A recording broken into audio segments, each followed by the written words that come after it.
My name's Liz Bland. I'm a chartered civil engineer. I'm currently working on an embankment stabilisation scheme adjacent to a railway. I've been working in civil engineering now for 5 years. There's no 2 days are the same in civil engineering. It's very difficult to describe a typical day. What I'd normally do is managing the day-to-day running of construction sites for civil engineering works. So that's everything from ordering materials to make sure that we can build the job, making sure that we've got enough people here to actually construct the works, organising budgets, making sure that we don't overspend for our clients, and also making sure that we finish the job on time. Within civil engineering there's lots of different disciplines. The most simplified way of looking at it is that you have consultant civil engineers and then contracting civil engineers. So generally when any civil engineering problem occurs, when a need is identified for civil engineering works to be carried out, civil engineering consultants will initially be spoken to about the project. They'll come up with a design solution to fix the problem, and come up with a series of drawings which shows how the problem is to be solved. That's when the contracting civil engineers, which I am, we come along then and we will actually build their scheme and make sure that it does the job that it's meant to do. Along with the construction drawings that a consultant engineer would give us, we also get specification, which is basically telling us what materials we should use, the sort of quality that materials need to be.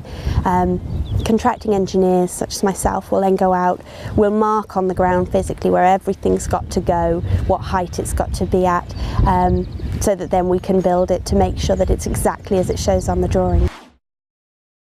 One of the things that I enjoy the most is the problem-solving aspect of my job. Every day you come across different sorts of problems, and finding a solution that's cost-effective, simple, and solves the problem, obviously is one of the things that I enjoy best. I can go home in the evening sort of pleased that I've done my job when we've solved a really difficult problem on site. I decided on civil engineering for my university degree course because I could never imagine myself working in an office. I always wanted to work outside, and another thing that I really enjoyed was working with different sorts of people, and civil engineering offered me both of those as well as the engineering background.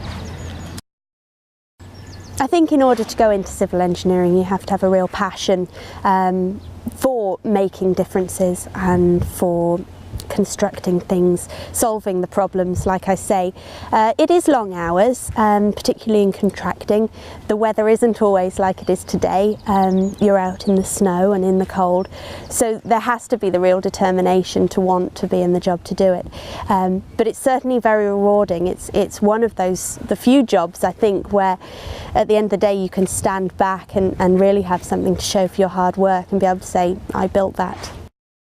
You do tend to look at bridges, buildings, viaducts, things like that, and be able to see how nicely they've been built.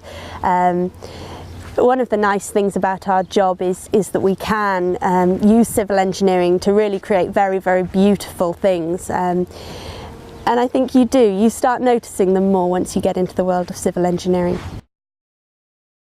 I think every civil engineer longs to work on one of the very prestigious civil engineering projects.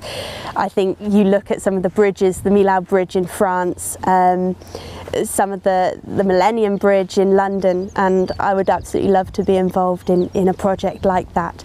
The profile of it, and also, you know, to see so many people enjoying what you've built.